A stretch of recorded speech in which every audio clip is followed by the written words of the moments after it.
Varicose veins తో బాధపడుతున్నారా? భారతదేశంలోనే బెస్ట్ ట్రీట్మెంట్ అందించే ఏకైక హాస్పిటల్ ఏవిస్.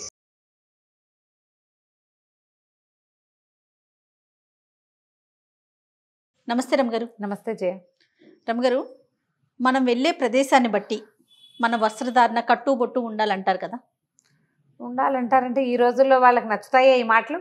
అందుకే మీకెందుకు అంటారు కదా వెంటనే. మీకెందుకు మా బట్టలతో జడ్జ్ చేస్తారా, అది చేస్తారా, ఇది చేస్తారా? మీకు అమ్మాయిలు ఉంటే తెలిసేది. మీ ఇష్టం వచ్చినట్టు మాట్లాడతారా? అబ్బో బోల్డ్ అని వస్తాయి.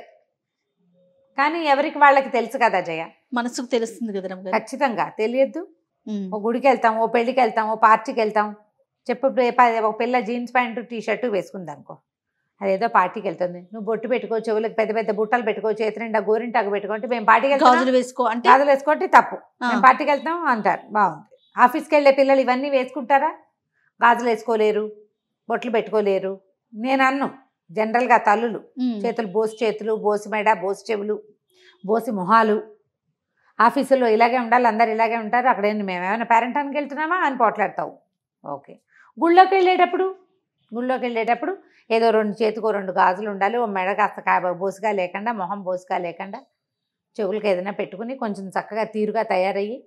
ఇదే దేవుడికి అవన్నీ కావాలా? దేవుడే కదా మన సృష్టించాడు. ఎన్ని వస్తాయి చెయ్య మాటలు. అసలు ఈ వీడియో మొదలు పెట్టంగానే నాకు అవి వాళ్ళ ఎవరెవరు ఏమేమి మాట్లాడతారో, మా ఇంట్లో పిల్లలు కూడా, మన ఆఫీస్లో పిల్లలు కూడా, అందరికీ తలా ఒక 50 డైలాగులు ఉంటాయి. అయితే ఏమంటారంటే, ఇప్పుడు మేము ఏదో ఆలయానికి వెళ్ళి గుడికి వెళ్ళి వచ్చేసి డైరెక్ట్గా ఆఫీస్కి వెళ్ళిపోతాము. అలాంటి డ్రెస్సే కదా వెళ్ళగలుగుతాం. ఇన్ని ఎక్కడ మేము చేంజ్ చేసుకోగలుగుతాం?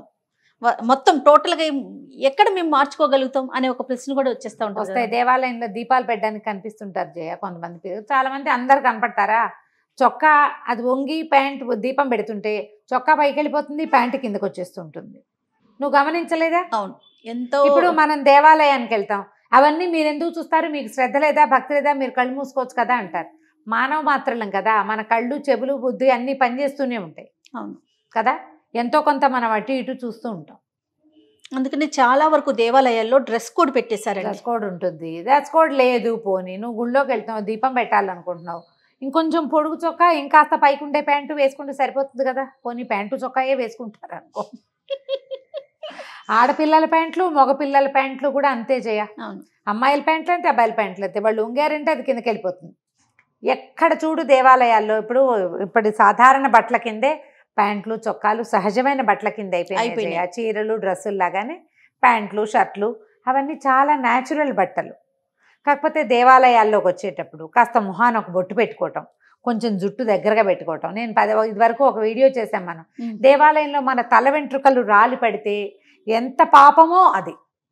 ఏ ప్రసాదంలోనో పడుతుంది, ఏ పూజా సామాగ్రిలోనో పడుతుంది, ఏ భక్తులు ఏదైనా చదువుకుంటుంటే వాళ్ళ మీద పడుతుంది. మన జుట్టు ఇంకోళ్ళ మీద పడచ్చా? జుట్టు కట్టుకోండి అంటే తప్పు జనాలకి. గుళ్ళో బోల్డని కార్యక్రమాలు దీపం పెడుతుంటారు, ముందుకు వంగుతావు, ఈ జుట్టు అంతా ముందుకు పడుతుంది. ఆ దీపం అంటుకుంటే లేనిపోనుకోవాలా? నువ్వు పెట్టే దీపంలోనే, నువ్వు పట్టుకెళ్ళిన ప్రసాదంలోనే, నువ్వు పట్టుకెళ్ళిన పువ్వుల్లోనే నీ జుట్టు రాలు పడితే భగవంతుడికి అదే సమర్పిస్తాం. ఆముక్తమాల్యదలాగా మనకంత లేదు కదా. కొన్ని ఆలోచించుకోవాలమ్మా. మనం దేవాలయానికి వెళ్ళేటప్పుడు ఒక రకంగా మేము పట్టు చీరలు కట్టుకోండి, చక్కగా జుట్టు నిండా పువ్వులు పెట్టుకోండి, చేతి నిండా గాజులు వేసుకోండి కాదు. కొంచెం మీ బట్టలు మీరు ముందు నుంచే చూస్తారు, వెనక నుంచి చూడలేకపోతారు. అవును. వీళ్ళకి కొంచెం తల్లులు కూడా చెప్పాలి జయ, ఈ బట్టలతో గుళ్ళోకొద్దు. మీరు అన్నట్లు ఇప్పుడు ఒక ఫంక్షన్కి వెళ్ళేటప్పుడు ఇప్పుడు చక్కగా తయారవుతారు మీరు, లేదా ఏదైనా పార్టీకి వెళ్తున్నావు, దాన్ని తగినట్టు వెళ్ళండి. అవును, కాదంటలేదు. కాలానుగుణంగా మనం మారాల్సిందే. కానీ ఏ ప్రదేశానికి ఇవ్వవలసిన వాల్యూ ఆ ప్రదేశానికి ఇవ్వాలి. గుళ్ళోకి వెళ్ళాక బొట్టు పెట్టుకుంటాం అనకూడదు, గుడికి వెళ్తూనే బొట్టు పెట్టుకుని వెళ్ళాలి. జుట్టు తప్పకుండా బంధించాలి. జుట్టుని కొసలు ముడవకపోయినా పర్వాలే, విరబోసుకుని దేవాలయాలకు వెళ్ళబోకండి. అది మంచిది కాదు, మంచికి రాదు, అది చెడుకి వెళ్తుంది అనవసరంగా. ఇప్పుడు ఏం జరుగుతుందో చెప్తున్నాం కదా, ఇలా జరగచ్చు. మనం ఇంటెన్షనల్గా చెయ్యం. ఇంటెన్షనల్గా చేయకపోయినా కూడా కొన్ని తప్పులు పర్యవసానాలు మనం అనుభవించాల్సి వస్తాం. ఆ పని చేయకుండా ఉంటే సరిపోతుంది. ఎక్కడికి వెళ్ళేటప్పుడు ఓ పెళ్ళికో పేరెంటానికో వెళ్తారు, చక్కగా ఇప్పుడు పిల్లలందరూ భలే చక్కగా రెడీ అవుతారు. పేద గౌన్లు వేసుకుని, బోళ్ళని నగలు పెట్టుకుని, మంచి థీమ్ ప్రకారం తయారయ్యి వెళ్తారు. మరి అక్కడికి వెళ్ళేటప్పుడు బాగా చక్కగా తయారవుతున్నారు కదా, గుడికి వెళ్ళేటప్పుడు గుడికి తగినట్టుగా తయారైతే బాగుంటుందిగా. అవును. అయితే ఇది అప్పుడప్పుడు వెళ్ళే వాళ్ళకి ఇలాగా, రోజు ఆఫీస్కి వెళ్తూ గుళ్ళోకి వెళ్ళి మొక్కే వాళ్ళు ఉన్నారు కదా కొంతమంది. అవును అవును. మరి వాళ్ళ పరిస్థితి ఏంటి? వాళ్ళ పరిస్థితి ఏంటంటే కొన్నైనా చేయి నువ్వు, కనీసం జుట్టుకో క్లిప్ పెట్టుకో, మొహానో బొట్టు పెట్టుకో, చేతులు 2 చేతులు బోసుగా ఉంచుకోకుండా ఏదైనా ఒకటి వేసుకో కనీసం.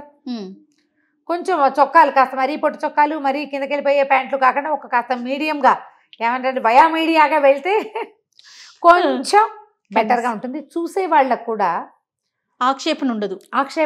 ఇప్పుడు వాళ్ళందరూ మమ్మల్ని ఎందుకు ఆక్షేపిస్తారు, మమ్మల్ని మా డ్రెస్సును బట్టి మమ్మల్ని నిర్ధారిస్తారా? డ్రెస్సును బట్టి నిర్ధారించట్లేదు, జడ్జిమెంటల్గా కూడా చెప్పట్లేదు. నీకు ఒక జడ్జిమెంట్ ఉండాలి కదా, నేను ఇక్కడికి వెళ్తున్నాను, నేను ఇలా ఉండాలి అని నిన్ను నువ్వు జడ్జి చేసుకో కనీసం. దీన్ని తప్పట్టుకోవద్దమ్మా. ఎవరైనా సరే ఎవరికైనా సరే ఇవే మాటలు చెప్పాలి. అవును, ఇవే చెప్పాల్సి వస్తాం. దేవాలయాలకు తీసుకెళ్ళేటప్పుడు పిల్లలకి చాలా మంది లంగాలు వేసుకుని చక్కగా సాంప్రదాయబద్ధంగా ట్రెడిషనల్, కొంతమంది సాంప్రదాయబద్ధంగా పిల్లల్ని చక్కగా లంగాలు వేసి చక్కగా 2 జళ్ళు వేసి తల్లో పువ్వులు పెట్టి ముచ్చటగా అలంకరించి తీసుకెళ్తారు.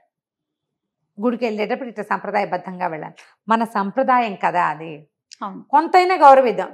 లంగా వేయకపోతే మీకు గౌన్ వేసుకుని తీసుకెళ్ళచ్చు, చిన్న చెడ్డీ చొక్కా వేసుకుని తీసుకెళ్ళకుండా కనీసం. అవును, ఇతరుల దృష్టి మన పిల్లల మీద ఇంకో రకంగా పడకుండా కనీసం దేవాలయంలో అయినా కూడా కనీసం ఒక్క చోటైనా మనం కనుక కొంచెం బాగా చేస్తే బాగుంటుంది. ఇక పెళ్ళిళ్ళు, పార్టీలు, ఫంక్షన్లు, రోడ్డు మీద బజార్ వెళ్ళటము అవన్నీ మన ఇష్టాలేనమ్మా, అవంతా మందే ఇష్టం. అవును, గుళ్ళోకి వెళ్ళేటప్పుడు ఈ 4 వ్యవహారాలు కొంచెం ఆడపిల్లలకైనా మగపిల్లలకైనా మీరు అన్నట్లుగా ఎవరైనా సరే, ఎవరైనా. ఇప్పుడు మగపిల్లలు ఎవరు వచ్చేస్తున్నారు జయ ఓ గుళ్ళకి, మనం అమీర్పేట దుర్గగుడికి నేను వెళ్తానా, ఒక 4 మగవాళ్ళు కూడా, 4 మగవాళ్ళు పెద్దవాళ్ళు కనిపిస్తారు, పిల్లలు కనపడరు అసలు. కాకపోతే ఒకటి ఉంది జయ, ఇవాళ రేపు ఆడపిల్లలు చాలామంది బుద్ధిమంతులుగా ఉన్నారు. దీపాలు పెట్టేస్తారు, రోజు దీపం పెట్టడానికి వచ్చేవాళ్ళు కూడా కనిపిస్తారు. భక్తికి లోటు లేదు, భక్తి ఉంది, భయమను భక్తను ఉన్నది. కొంచెం విధానం ఇంకొద్దిగా మార్పులు చేర్పులు చేసుకుంటే కొంచెం బాగుంటుంది. మరి కాస్త మీకు మంచిది, నాకు బాగుండటం కాదు, అది మీకు ప్లస్. అంతే, ఆ ప్లస్లు మీ మీద వేసుకోండి. మీరు మీకు భక్తి ఉండటం ప్లస్, మీరు దీపం పెట్టాలనుకోవటం ప్లస్, దీపం పెట్టడం ప్లస్, ఆఫీసుకి పరిగెడుతూ కూడా దేవాలయంలోకి వచ్చి దండం పెట్టుకోవాలనుకోవటం ఇంకా పెద్ద ప్లస్తో పాటుగా ఇతరులు నన్ను ఇంకో రకంగా చూడకూడదు, అబ్బాయి ఏమిటి అమ్మాయి బట్టలు అని అనుకోకూడదు. వాళ్ళు ఏం పైకి అనరు, నాకు మళ్ళీ నోరేసుకుని చెప్పరు, ఎవరు చూస్తారు కదా. కాస్త సెట్ చేసుకుంటే చక్కగా ఉంటుంది. ఆలోచించండి, ఎవరికి వాళ్ళే. దీని మీద డిస్కషన్ వద్దు, నాతో డిస్కస్ చేయడానికి కూడా ట్రై చేయొద్దు. మీ అంతటి మీరు ఆలోచించుకోండి.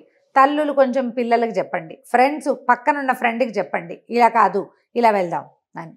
ఇలా చెప్తే మీలో మీరు చెప్పుకుంటే బాగానే ఉంటుంది. ఎవరైనా పెద్దవాళ్ళు అంటే ఏమిటోగా ఉంటుంది. అవును కదా, జడ్జిమెంటల్గా బిహేవ్ చేస్తున్నట్టు ఉంటుంది. So it's not a judgement, ఇది ఒక సంప్రదాయం. దీన్ని మనం పాటించడానికి ప్రయత్నం చేద్దాం. తప్పకుండా. నమస్తే. నమస్తే.